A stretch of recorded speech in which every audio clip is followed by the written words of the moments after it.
बदलिला देवदलन rather भंगा अख सुभद्रांक rather भांगी जाइतिबा अख स्थान में युद्धकालीन भित्तिरे लागिला नुआ अख बुधवार सुभद्रांक रथ अखरे फाट सृष्टि विषय जनापड़ा रथयात्रा को मात्र 3 दिन बाकी थिबा बेले एही घटना उद्वेग सृष्टि करथिला। पूर्त विभाग मुख्य जंत्री पुरी जिला निर्वाही जंत्री रथ निर्माण कमिटी सदस्य एएसआई वैषयिक कमिटीर सदस्य प्रमुखों उपस्थित में आधुनिक जंत्रपाति लगाई अख को परिवर्तन करा जायछि। खूब सुरखुर रे आपण देखुछथि केते सुंदर आमे तार रिप्लेसमेंट रे लगेई सालडी मेसिनरी बहुत यूज हला एक्चुअली ता भीतर साहाय्य कला सेति पाई न अदरवाइज टाइम तो 5-7 घंटा एमती भी लागि जाथांता नले। जय जगन्नाथ आमर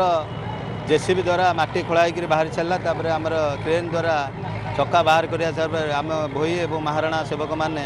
समस्त मिसी जाइकरी वर्तमान सुधा आम अख एवं चक सब संपादन शेष कार्य पहुँची सारे बदल की नुआ अखुटा नागला बर्तमान आम कहूँ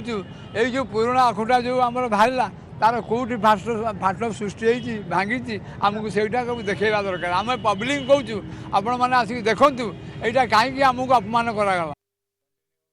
तेज इन अधिक शुणा सीधा सलख जा श्रीक्षेत्र पुरी सेठार अच्छा आम प्रतिनिधि मधुसूदन मिश्र। मधुसूदन देवदलन रथर भंगा अख संपर्कित खबर सामना को आसवा पर कोटी कोटी जगन्नाथ भाववेग प्रति आघात लगी तेज जहाँ खबर आसी पहुंचुची जे अख बर्तमान अख लगी जाइए संपूर्ण प्रस्तुत कि आम कहीपर रथ बर्तमान एवं कौन चिंतार विषय ना बर्तमान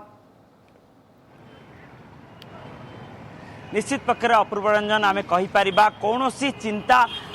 व्यक्त कर आवश्यकता नहीं कारण आम देखा पाइलु जितेबले जो देवदलन रथर जो ब्रेक चक रे क्षत सृष्टि होता एवं जो गंठी रे फाट सृष्टि होता परवर्ती समय रे राज्य सरकार यह गुरुत्वर सहित नहीं एवं पूर्त विभाग सचिव गुरुत्वर सहित नहीं मुख्य जंत्री की पठेइथिले एवं मुख्य जंत्री सहित जो रथ निर्माण कमिटी सदस्य माने तन्न तन्न करी जांच करी निष्पत्ति नेले जे संपूर्ण भावे अख को परिवर्तन कर दिया जिवो एवं अख को परिवर्तन करिया पाई विश्वकर्मा महाराणा माने समस्ते लागी पड़िले एवं अख को संपूर्ण भावे परिवर्तन कर दिया गला कारण अपूर्व रंजन आमे जेतेबेले देखिथिलु सेही समय रे किभली भावे आधुनिक जंत्रपाति लागी अति कम समय रे पाखापाखि 4 ରୁ 5 घंटा भितर संपूर्ण अख को परिवर्तन कर दिया गला। मो कैमरा पर्सन गोपाल तिवारी देखौचंती किभली भावे नूतन अख लागी जाइछि तेणु 4 कोटी ओडिया जहाँकर भावावेग सहित जड़ित से माने महाप्रभु भावावेग सहित जड़ित तेणु से भितर आ चिंता नहीं संपूर्ण भावे अख नूतन भावे लगी जाइए से जो पुराणा अख को संपूर्ण काढ़ी दि जाइए एवं रथ पूरा पूरी प्रस्तुत हो रही मु पुणी थे कहि आम कैमरा पर्सन गोपाल तिवारी को देखी जे किभली भावे पाखापाखि 3 ରୁ 4 घंटा लगी केवल खोलवाई आपड़ देखुं ठीक चक तलू पाखापाखि 3 ରୁ 3.5 फुट खोला जाइथिला ड्रोजर लागिक खोला जाइथिला एवं ता परवर्ती समय रे ए जो 2टी चक आग चक अच्छी ताकू क्रेन माध्यम रे संपूर्ण भावे ऊपर को टेकी दिया जाइथिला एवं ऊपर को टेकी देबा परे ताकू बाहर को काढ़ी दिया जाइथिला एवं पुराना अख को काढ़ी की रखा जाइथिला एवं नूतन अख पाखापाखि 16 ରୁ 17 हाथर जो अख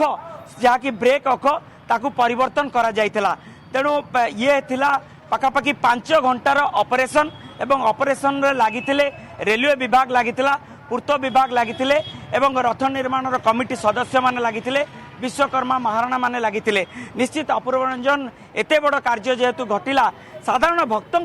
मन भितर कौन रही अनुभूति कौन रही से संपर्क जानिबा कौन कहबा आपण थिले काली गतकाली थिले कि जेतेबेले देखुथिले से समय मनोभाव किभली भाव थिला एवं आज जेतेबेले संपूर्ण परिवर्तन हो जाइछि एवं रथ प्रस्तुत हो रही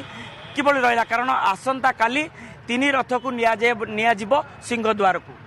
जो आशंका देखा जाउतला जे एड़ बड़ रथर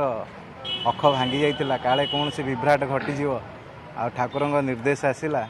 जहा से अखटा को संपूर्ण रूपे बदला जागला संपूर्ण भाव से भाया अख को से भाव रखागला जहाँ से आशंकार दूर है मन भीतर जो भयटा थिला किसी अघटन से भय भी दूर है ठाकुर निर्देश रे कामटा भल रूपे हो भल लगिला मन को गोटे आत्मशांति देला जे आउ किसी अघटन भविष्य में हो पार ना। निश्चित पक्ष गोटे आत्मसंतोष देला केवल जड़े भक्तर माने कथा नुह प्रत्येक भक्त आम देखा पाइलु जिते जन भक्त आसते अपूर्व रंजन समस्ते अनेक रही कारण एठी खाली आम जी देखी से दृश्य सी ही अनुभव करिपारिब पाखापाखि हजार हजार भक्त रुंड रही समस्ते अनेकी रही जे केतेबेले नूतन अख परिवर्तन हो माँ देवी सुभद्रा निश्चित देव भावे दल